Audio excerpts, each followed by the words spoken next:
다 함께 매일 드리는 기도로 3월 21일 금요일 새벽 기도회를 시작하겠습니다. 사랑의 하나님, 주님의 따스한 빛으로 하루를 시작하게 하심에 감사드립니다. 봄의 생명력이 얼어붙은 대지를 녹이듯 주의 말씀으로 저희의 얼어붙은 마음도 녹여 주옵소서.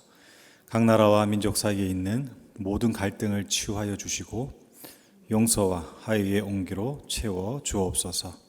이 땅에 하나님의 평화로 가득 차게 하시고 교회와 가정마다 흔들림 없는 믿음의 터를 세워 주옵소서.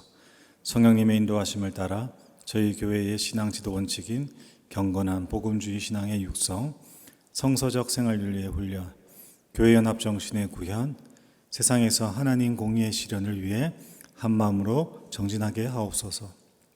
모든 교육자들에게 성령의 충만함을 주시고 모든 성도들이 두려움 없이 믿음의 날개를 펴고 주어진 사명을 향해 힘차게 비상하게 하옵소서.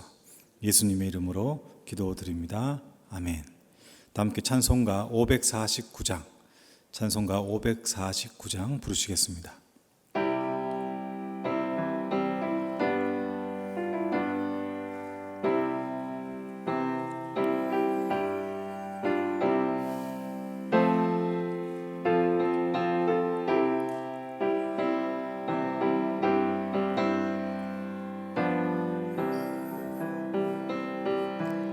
내 주여 뜻대로 행하시옵소서.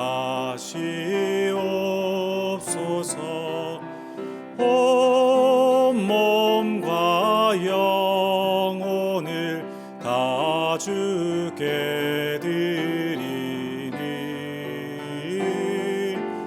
이 세상 고락가 주 인도하시고 날 주관하셔서 뜻대로 하소서. 내 주여 뜻대로 행하시옵소서. 큰 근심 중에도 낙심케 마소서. 주님도 때로는 울기도 하셨네. 날 주관하셔서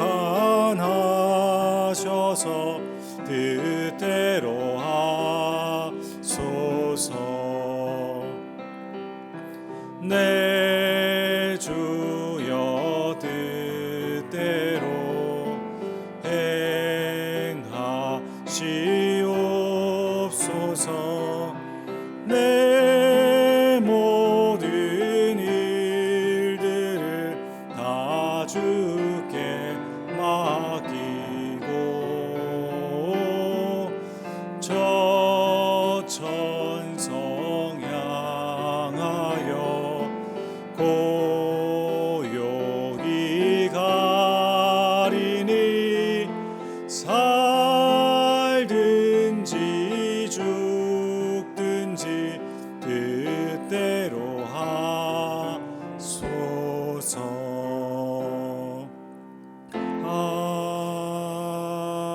아멘. 오늘 오이코스 성경 통독 본문은 사사기 4장에서 6장입니다. 그 중에서 사사기 6장 39절에서 40절까지, 사사기 6장 39절에서 40절까지 말씀을 다 함께 합독하겠습니다.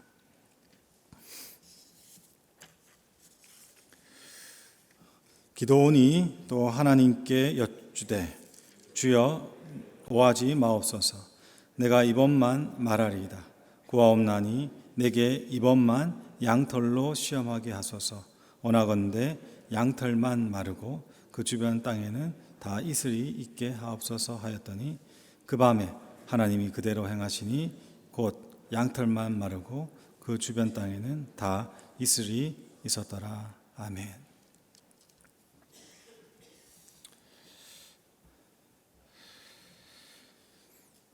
성도 여러분, 오늘 말씀은 이제 사사기에 본격적으로 이제 기드온 여섯 번째 사사의 이야기가 나옵니다. 오늘 본문 6장 39절에서 40절 말씀은 이 기드온이 하나님께 어떤 표적, 이적을 구해서 내가 하나님께 선택받은 사람이고, 그리고 하나님께서 미디안의 이 압제와 그리고 이 폭압에서 우리를 구원해 주시겠다라는 확신을 얻는 경험을 하는 이야기입니다. 여러분, 기드온은 어떤 사람입니까? 우리가 사사기 그리고 또 성경 전체를 봤을 때 우리는 이곳에 나와서 큰 일을 한 사람들을 보면 남다른 믿음과 그리고 신앙을 가진 사람으로 이해하는데 실상은 그렇지 않습니다. 여러분, 양털을 통해서 하나님의 뜻을 구하는 기드온을 보면 이 사람은 특별한 은혜를 받아서 하나님이 놀라운 일들을 이 인생 가운데 해주시는구나. 나는 그런 경험이 별로 없는데 왜 그럴까? 이제 이런 마음이 드는 것이죠. 신앙생활도 오래 했고, 그리고 기도도 적잖게 하는데 다른 사람들은 체험도 있고, 그리고 다른 사람들은 능력도 나타나고, 이렇게 보면 방언도 하고, 그리고 또 환상도 봤다 그러고, 놀라운 일들이 입에서 간증으로 술술술 나오는데 나는 방언도 못하고, 그리고 환상도 본 적도 없고, 그냥 평범한 일상으로 살아가는 나는 하나님께 버림받은 사람인가? 이런 생각이 들 수도 있습니다. 오늘 이 오해를 푸시기 바랍니다. 여러분, 기드온은 어떤 사람인가? 6장 말씀은 하나님께서 이스라엘 백성들을 미디안에서 구원했다라는 이야기 속에 기드온이 어떤 사람인지를 보여주고 있습니다. 여러분, 오늘 읽었던 본문 6장 11절을 보십시오.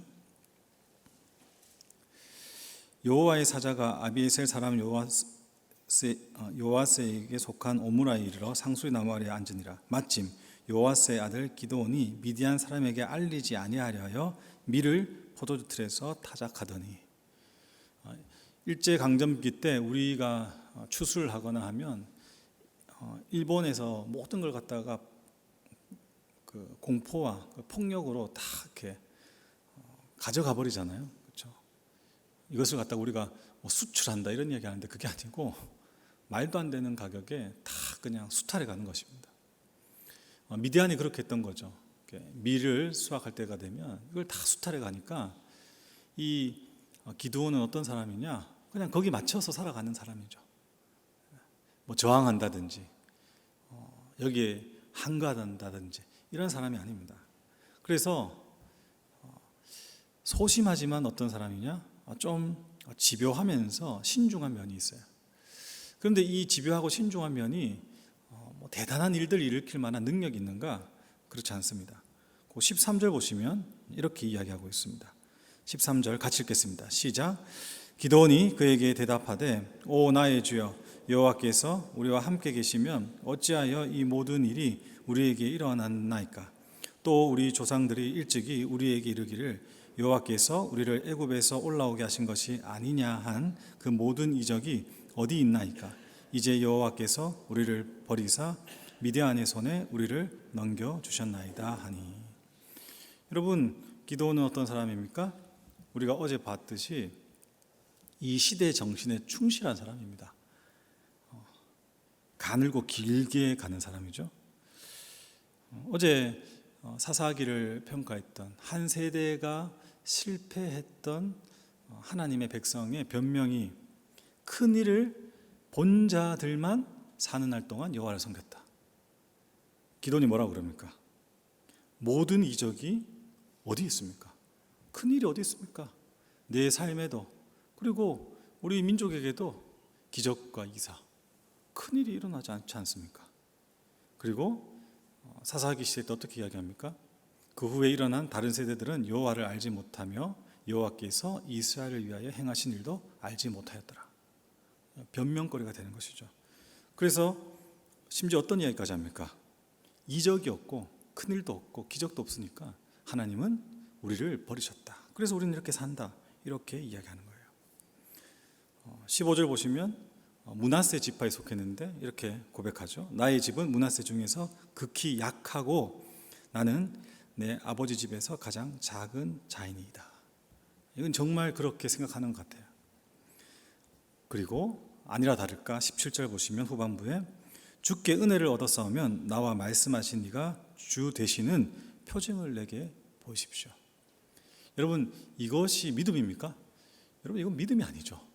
여러분, 보이는 것을 보고 잡히는 것을 잡고 이게 나한테 유익이 되고 이것이 좋아 보이고 그리고 나한테 아무런 손해가 없는 것을 갖다가 하는 거, 그게 무슨 믿음입니까?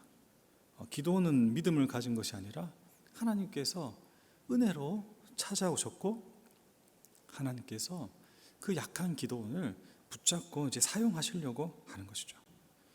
여러분, 그 마음속에 불안과 그리고 나약함에서 오는 그 자포자기하는 마음, 그러면서도 살아야겠다라는 그 인간적인 생존 본능들, 이런 걸로 그냥 똘똘 뭉쳐져 있는 이 시대를 허덕이면서 살아가는 우리 모습과 별반 다르지 않다는 것입니다.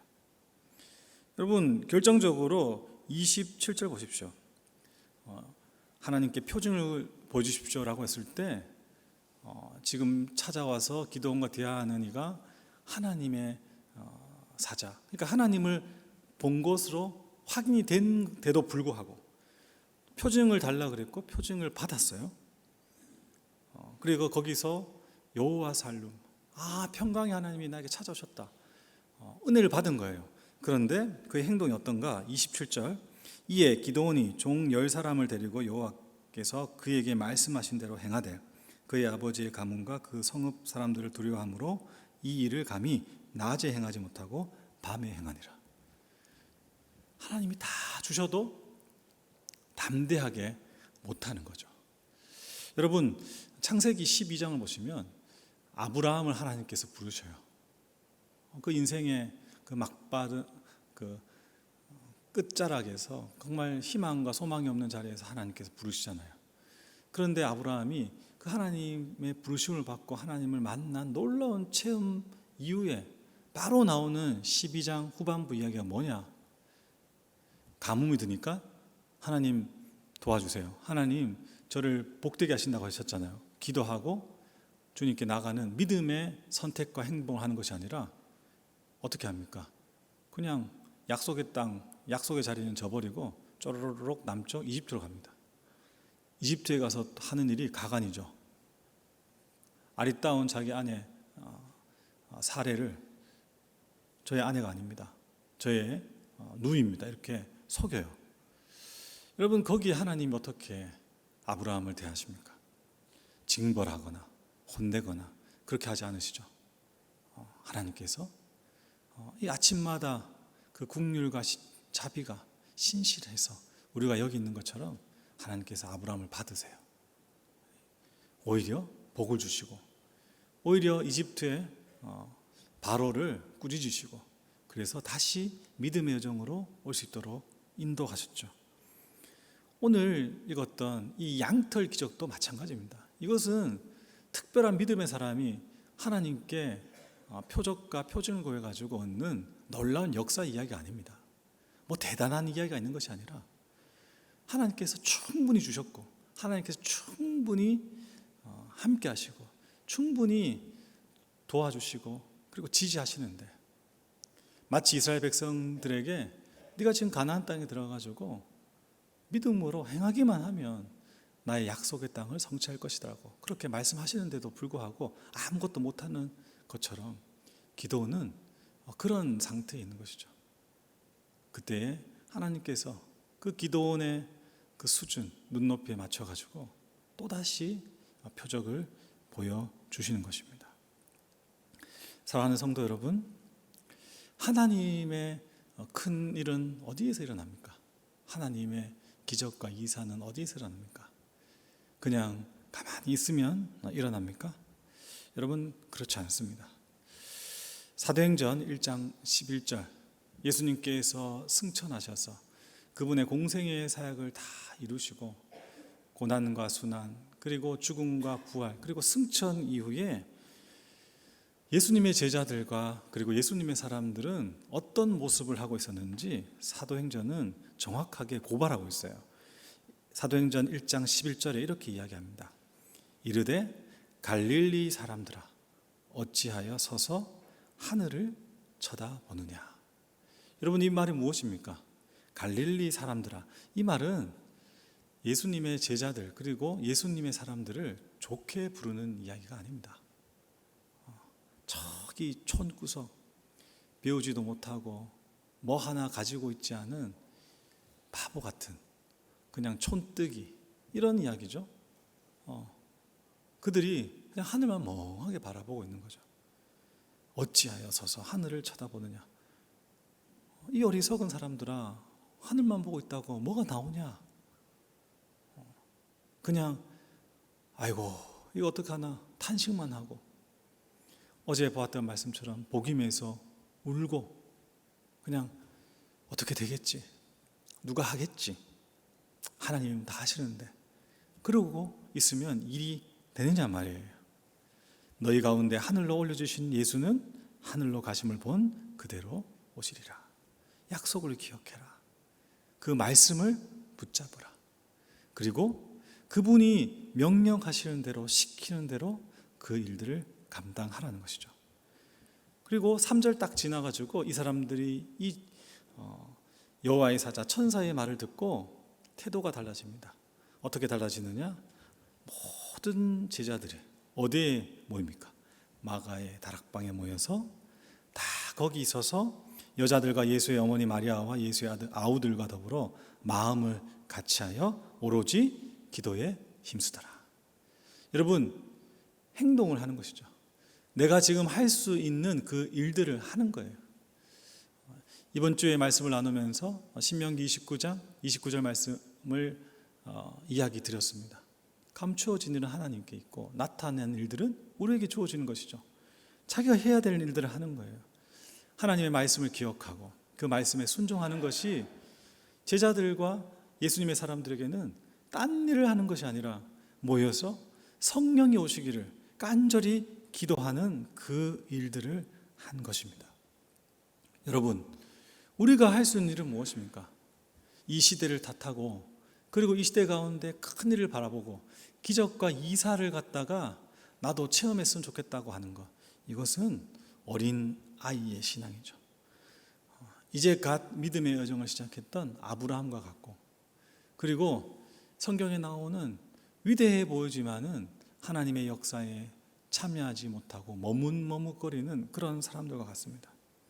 그러나 성령으로 거듭나고 주님의 약속의 신실하심을 따라가는 이들에게는 대단한 큰일과 이적과 기사를 찾아가는 것이 아니라 하나님의 말씀에 순종하고 내가 마땅히 오늘 하루 해야 될 일들과 나에게 주어진 삶의 감사를 통해서 그 삶 자체가 하나님의 큰 일을 이루고 그분의 기적과 이사를 드러내는 주님의 도구가 된다는 사실을 기억하셔야 됩니다.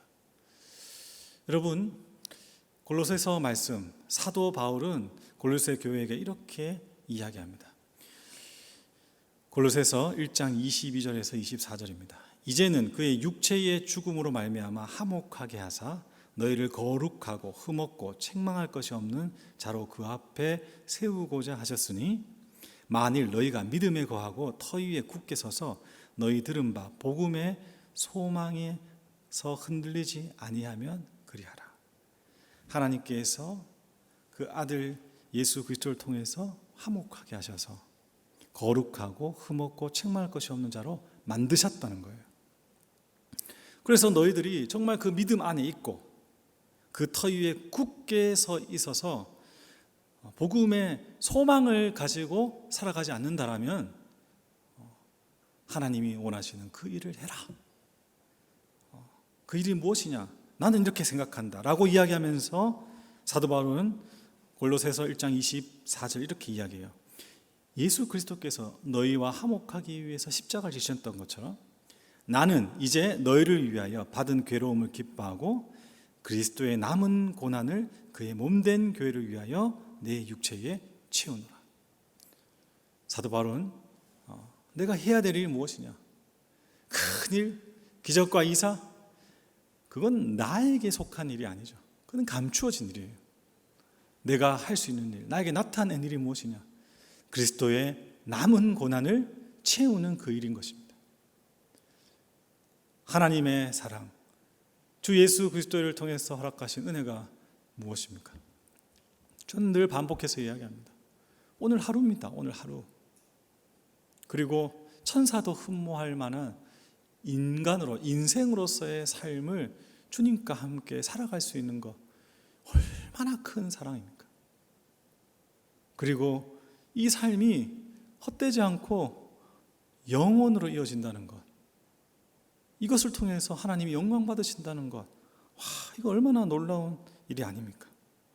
여러분, 그 일을 위해서 우리가 분명히 할 수 있는 것, 그것은 우리도 그리스도 예수가 걸어가신 그 삶을 따라서 사도 바울이 그랬던 것처럼 그리스도의 남은 고난을 채워가는 것입니다.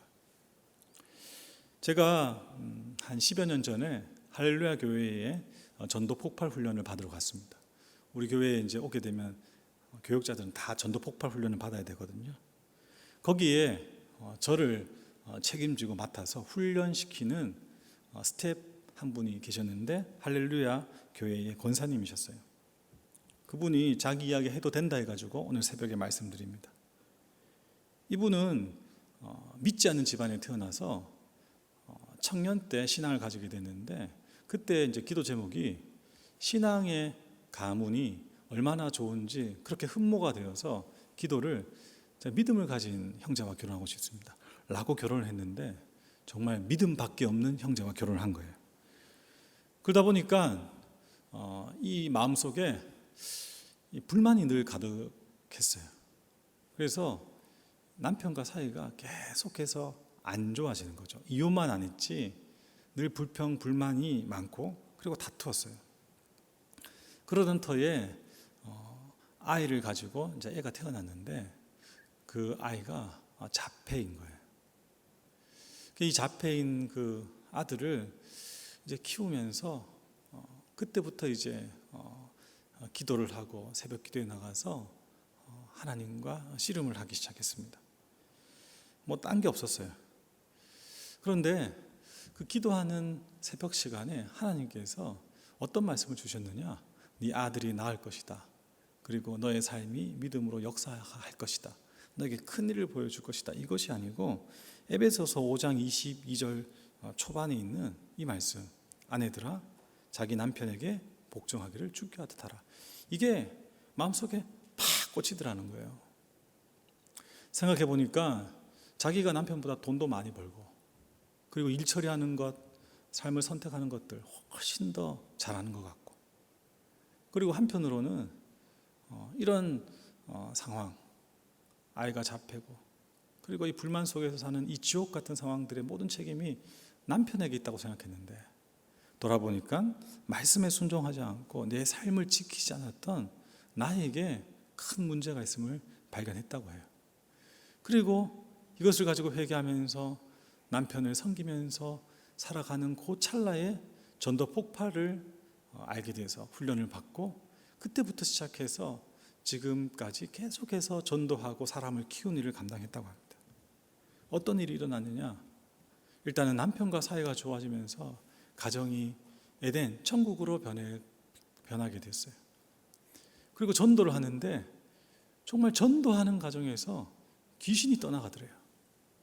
그리고 하나님의 사람들을 하나님께서 붙여주는데 어떻게 이런 일들이 나에게 일어날 수 있을까?